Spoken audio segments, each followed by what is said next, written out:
and thanks for joining us on Chicago Tonight, Black Voices. I'm Brandis Friedman. Here's what we're looking at. Stateville workers push back on the prison's pending closure as transfers for incarcerated men are already underway. You might actually not go home. You might actually die in prison. Plus, how men in prison are hoping to change the way they can be released before their sentence ends. And highlighting the history of Negro League baseball in a new exhibit. And now to some of today's top stories. Cook County State's attorney is calling the shooting deaths of 4 people while riding the blue line on the CTA a, quote, horrific, heinous, and inexplicable act of violence. The man charged in the shooting, 30-year-old Ronnie Davis, was ordered to be detained during a bond hearing today. Prosecutors say surveillance video shows Davis walking up to the victims on the train in West Suburban Forest Park and shooting them in the head, face, or abdomen while 3 of them were sleeping. Violence interrupters say they're asking CTA to allow them to conduct outreach work aboard the trains.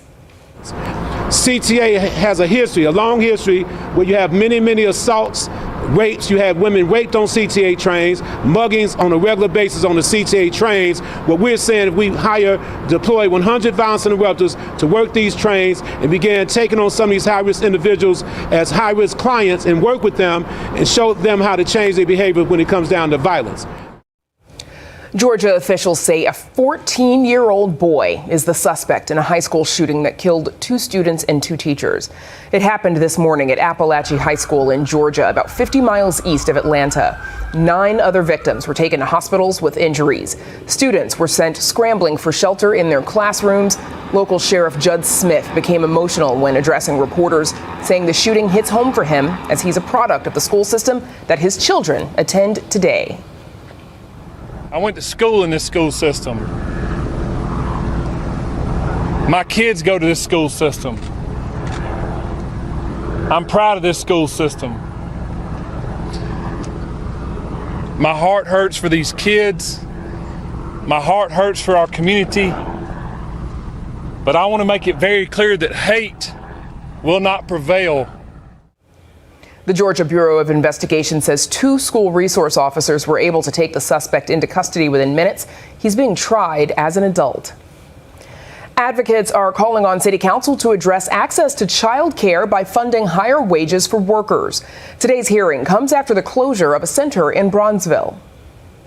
We hear from child care center workers and family child care providers who can't afford to support their families, who are stressed and saddened by seeing the consequences of turnover and understaffing, many of whom ultimately and or reluctantly make the choice to leave a job they love.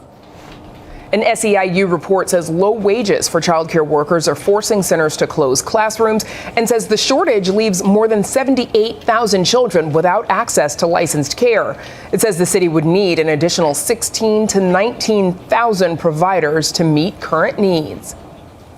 Up next, how the Stateville prison closure is affecting people on the inside. That's right after this. Chicago Tonight, Black Voices, is made possible in part by the support of these donors.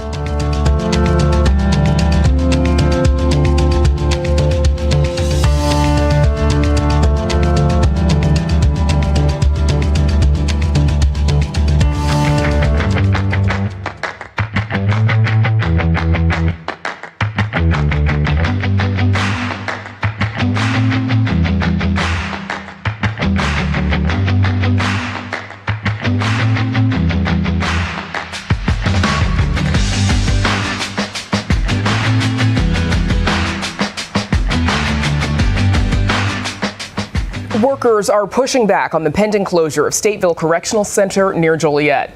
Employees rallied last week outside the facility, which is slated to close by the end of the month. The Illinois Department of Corrections has already begun transferring more than 100 men to other facilities.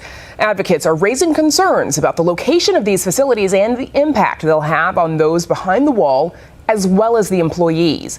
Joining us now with more are Anders Lindahl, Public Affairs Director at AFSCME Council 31, which represents roughly 10,000 employees who work in Illinois prisons. Jennifer Vollen-Katz, Executive Director of the John Howard Association of Illinois. And on Zoom, Christina Rivers, Director of DePaul University's Institute for Restorative Educational Engagement. Thanks to all three of you for joining us. Anders Lindahl, let's start with you, please. We know that IDOC has already started transferring men out of Stateville to other facilities around the state. What are your members saying about this expedited transfer process so far? So hundreds of employees from Stateville were out on an informational picket line last week, and their message was clear: no chaos and no layoffs. But the headlong rush by the department into this process to empty out Stateville, to reclassify the incarcerated population, to send them up to hundreds of miles away to medium security, even minimum security facilities, is actually causing that chaos and creating the disruption that should have been avoided. More than 70% of the individuals incarcerated at Stateville are from the Chicago area. They're now being sent 200, 300 miles away, making it much more difficult for visitation. We're going to hear, I think, about from Christina how the great educational programming at Stateville is being undermined. And of course, nearly 500 jobs for AFSCME members who are an excellent workforce that provides that rehabilitative programming, education, healthcare, and more at Stateville is being threatened. Have those workers been given any sense or notification about where they will be located or transferred to as far as working goes? Throughout, there has been assurances from the department that there will be employment available, but they have not offered a lot of specifics, and they have often said, well, maybe it would be in Sheridan, or maybe it would be in Pontiac, which is an hour or more away from Stateville. The majority of Stateville employees actually live in Cook County. They don't live in Will County, so they're already driving 45 minutes on a good day, Chicago traffic, worse than that, just to get to work, then work 8 hours behind the wall and drive back home. 16 hours if you have to work a double shift. And if you're having to do that while driving 2 hours each way, that is not acceptable. And Stateville is the closest to Chicago, obviously. Yes, anything that's not Stateville, it's going to be longer than that hour and change. Right. Jennifer, the John Howard Association, you all have done numerous reports over the years in the past outlining the conditions in Stateville. What's your reaction to the decision to finally empty out, to close Stateville and rebuild it? Look, I think the most important thing is the health and well-being of the people who are incarcerated and the people who work at Stateville. And it's been made abundantly clear, both by the John Howard Association reports and more recently by the CGL report, the independent contractor that did a full infrastructure assessment of all of the Illinois state prisons. Stateville is not a safe place to be. There is plaster falling from the ceiling, there's bird excrement, the conditions are inhumane and unsafe. And so while there is complexity to emptying out the facility, there's also good reason to be doing that. And transferring people is something IDOC does every single day, and reclassifying and reviewing where people should be, what's appropriate, is also something they do every day. And I understand that Stateville benefits from community resources and its proximity to Chicago, and it has had the most post-secondary educational opportunities of any prison in the state of Illinois, which is wonderful. But you don't keep people in unsafe conditions for that. You expand programming to the other facilities. The IDOC, they claim that rebuilding will take 3 to 5 years. Let's just say 5 years. Mm-hmm. Is that a realistic timeline to rebuild Stateville, an entire prison? You know, I was thinking about it, and I was trying to think about the timeline for the facility most recently built in Illinois, which was the Joliet Inpatient Treatment Center, which was built due to... Which is next door to Stateville. It is. It's close by. And it looks to me, if I piece the timeline together from the IDOC announcement to shovels in the ground to opening the doors, it looked to me to be about 4 years, 4.5 years. So 5 years may be realistic. It's hard to know. Christina Rivers, tell us briefly, if you would, about the programming that you work to provide the men who are incarcerated in Stateville. So DePaul runs the Inside Out Prison Exchange Program, and we bring traditional campus-based students into carceral spaces such as Stateville and Cook County Jail, and we offer courses to combined groups of students there. We've been doing this since about 2012. I also supervise or coordinate a law and policy think tank that grew out of the course that I teach there on law and politics that's been running very steadily since about 2016 or so. We usually meet twice a month, sometimes once a week in the summer. And what has IDOC told you about the status of that programming once the men are no longer in Stateville and have been scattered to different facilities around the state? Well, we've requested to keep our cohorts together, those who are in the think tank, because it's been an ongoing project for several years. To our understanding, they're doing their best to keep that cohort together. But we have noticed that several of the men in our cohort have been transferred to other institutions, some at the request of those folks who are in different programs, but others we're not sure why. And the closest location that we've been offered is at Hill, which I think is also Galesburg Correctional Center, which is about 3 hours away. That would, of course, make it much more difficult for us to run our programming, particularly to recruit outside students who would have the time in their schedule and faculty to basically do a 6-hour round trip course to take classes out there. We're committed to making this work, but that's what we're dealing with right now. So obviously some challenges if this gets confirmed for you. Anders, you all are advocating for a different plan rather than closing the facility altogether. What is that? We've thought that all along. The building of a new Stateville is a good thing and is necessary due to the years of neglected and deferred maintenance at the facility. Jennifer made reference to some of that. I'm not sure that the conditions are quite as bad as she stated. Our members are working there 24/7, and they would not want to be working somewhere that was a threat to their well-being. But the Department of Corrections has said, look, it's going to cost $400 to $500 million to build a new facility. And it would cost $12 to $30 million to do the emergency maintenance that's needed now. That amount seems like a pittance. Let's do that emergency maintenance that's needed now. We can keep Stateville open so that Christina can provide her services, members can have their jobs, people can be close to their families, and build the new Stateville next door. Then when it's completed, we can move over seamlessly without all this disruption. Build it next door. You're referring to the 1,000 or so acres that are on the property that are sitting empty. Yeah. Jennifer, is that feasible considering that a federal judge has said the conditions are uninhabitable, move everybody out? Well, right. It's no longer feasible. This is no longer a calculation by the Illinois Department of Corrections. A judge intervened and ruled that that the facility should be emptied by the end of this month. So it doesn't really, the conversation about whether it should happen or not is a little bit moot because it is going to happen based on a court order. But I disagree that the conditions are not as bad as maybe I previously stated, and that the staff wouldn't want to go to work there if they were as bad. I mean, I have talked to many people inside that facility over many years, and it is a dangerous place to walk into simply based on the conditions of that facility. And I've talked to many men in that facility who have told me that they would rather transfer to a different facility for their health and safety and well-being than stay there because of the programming. It's unclear how many unique individuals actually benefit from the programming at Stateville, and it's something we need to consider in this conversation. Anders, I want to give you a quick second to respond. And then I want to get Christina in before we run out of time. Just quickly, I do think we need to consider the impact on other facilities as well. These receiving facilities are severely, in some cases dangerously understaffed already. And what is the impact on the ability of those facilities to maintain safety for the incarcerated population and for the employees?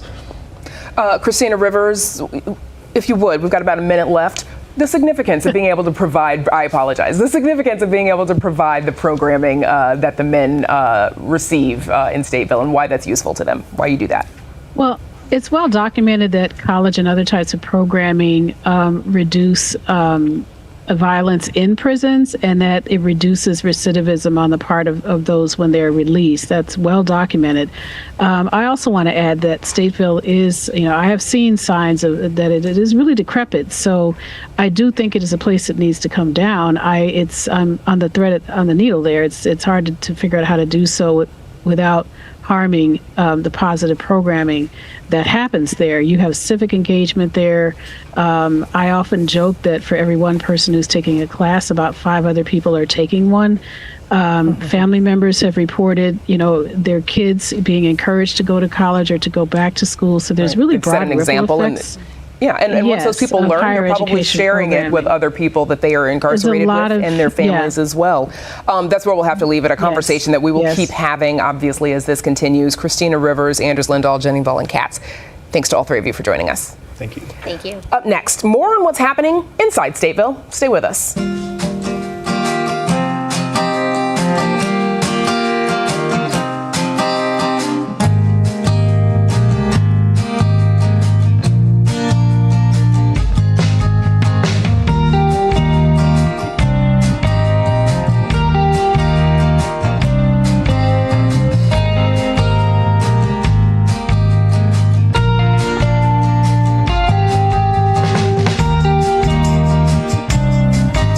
While transfers out of Illinois' closing Stateville Correctional Facility are already underway, there is an ongoing effort to be released from prison entirely and sooner than some sentences require.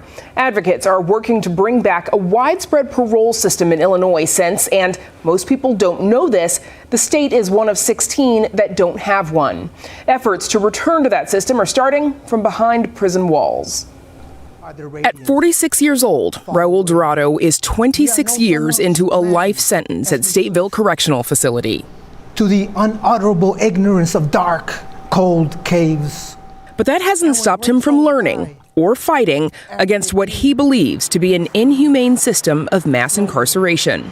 All of us who formed this nonprofit, we all either had a life without parole sentence, or we had a de facto life sentence, or virtual life, which means that you have so much time that you can't outlive your sentence. The nonprofit he's referring to is called Parole Illinois, formed by men who are incarcerated in state prisons.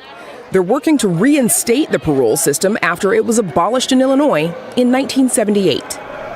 It's just so inhumane to require people to grow old and infirm, to have to die in prison, when we got literally mountains of data to inform us that lengthy prison sentences yield nominal returns on public safety. Here's how it works. Current Illinois law calls for determinate sentencing. That means if a defendant is sentenced to serve 6 years, they serve the entire 6 years. They can shave time off that sentence for good behavior and by participating in classes and training.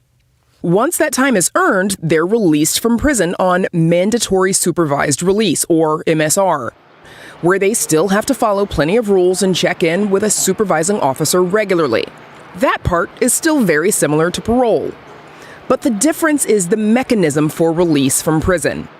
Under parole, once a defendant has served a certain amount of time in prison, they can make their case to the parole board. Raul Dorado and other advocates refer to it as earned reentry. What we're proposing is not a get-out-of-jail card. We're advancing an earned reentry bill, and it requires people to spend 20 or more consecutive years in prison before they're eligible. And it's a review process, right? After 20 years, you can present the best version of yourself before the Illinois Prisoner Review Board, and it'll be up to them to determine whether you can be safely released and successfully reintegrate into society. Their earned reentry bills, House Bill 3373 and Senate Bill 2129, create a review process that after 20 to 35 consecutive years of incarceration, individuals are given the chance to make their case before the parole board. The Illinois Sentencing Policy Advisory Council shows that as the bills are written, 438 people in IDOC prisons would be eligible for release in the first year of effectiveness. That number would grow to nearly 4,000 by the third year. Republican State Senator Seth Lewis isn't opposed to the idea of bringing back parole, but questions if it should be a priority for IDOC. That whole system needs to be improved before we go wholeheartedly into a parole system. It has to come together, because giving someone the opportunity to leave prison and then not support them while they're here, I think we're setting them up for failure to go back. He argues the whole system needs other cures for long-running ills, like root causes of crime and rehabilitation while incarcerated. And we also have to bring in victims and victims' families, making sure that they're felt a part of the process, or at least have a say. They may not like the outcome of a person who has been rehabilitated and not want to provide forgiveness, but at the same time, they need to be a part of it. One such victim was 11-year-old Jaden Perkins, a young dancer, killed while protecting his mother from a man just released from prison on mandatory supervised release. Dorado argues the public misuse of the word parole in the case of the suspect hurts their efforts. This man was not on parole. He was on MSR. If there was a parole system, he would have been forced to undergo this transformational process of personal growth before he would have been released. Advocate Geneva McReynolds is a victim herself. Her first husband was murdered 16 years ago. A suspect was never arrested. Whomever it is that is responsible for my late husband's death, I don't think they need to sit in prison for 30, 40 years just to realize what they did or caused to my family, but also it's not going to make their family whole either, right? It's going to tear their family apart the same way it's torn mine apart. How can we not advocate for second chances when we know that human beings by nature do change? She married her current husband while he was incarcerated in an unrelated federal case. He was convicted and sentenced to 20 years to life. For a nonviolent drug offense. For a nonviolent drug offense in the federal system, albeit, so he would have had to serve all that time. He technically should not be home until 2029. But he's out of prison now through a change in federal law. McReynolds argues a change in state law could do the same for men and women in Illinois, providing opportunities like the ones she and her husband have now. And while we fight to reinstate a parole system, Illinois. In the meantime, Raul Dorado spends his time preparing for the day he gets his chance. I've undergone that transformational personal growth, and I gladly carry this heavy burden that I know that I don't just speak for myself. I speak for every incarcerated person in IDOC, and I particularly speak on behalf of every person of more than 5,000 people who are sentenced to die in Illinois prisons. Also, Raul Dorado himself was just transferred to a downstate prison yesterday. Geneva McReynolds also points out how a parole system would create a safety valve for the wrongfully incarcerated. If released on parole, they could continue fighting their cases on the outside and serve far less time while in prison. Up next, a look at Negro Leagues commemorative coins. Stay with us.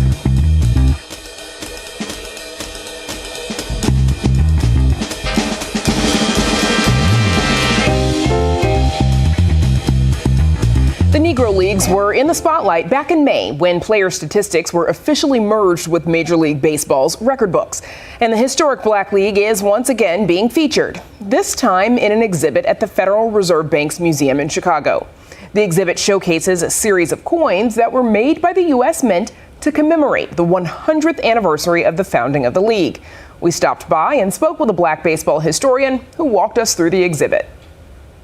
The level of accomplishment that went into not only securing these objects, which I certainly found fascinating, and looking at them from the vantage point of the contribution that they make not only to the city of Chicago, but also black baseball in particular. In general, what they symbolize for me is the role of recognition that is given to black baseball in the commemoration of these beautiful coins. More specifically, it allows us to peer into the life of black baseball as it was played in the city of Chicago with Andrew Rube Foster, who is certainly considered the father of black baseball.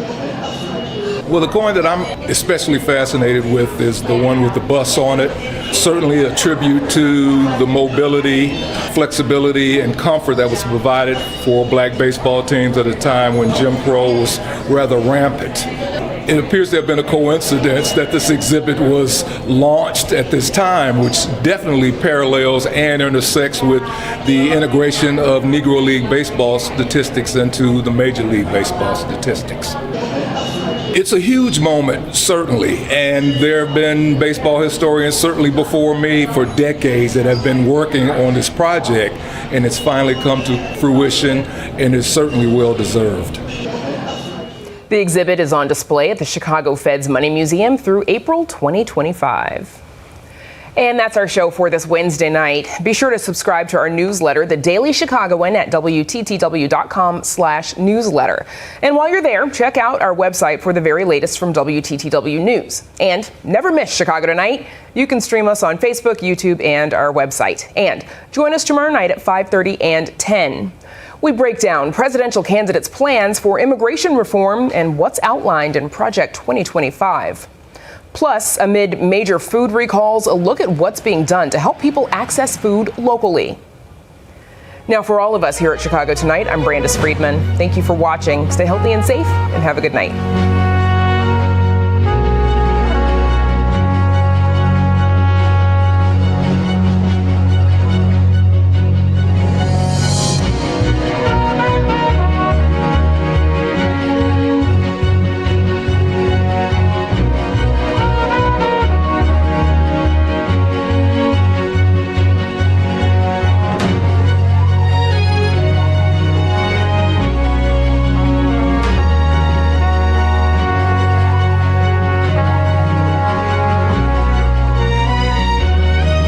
Closed captioning is made possible by Robert A. Clifford and Clifford Law Offices, a Chicago personal injury and wrongful death firm that is proud to give back to its community in Chicago and beyond.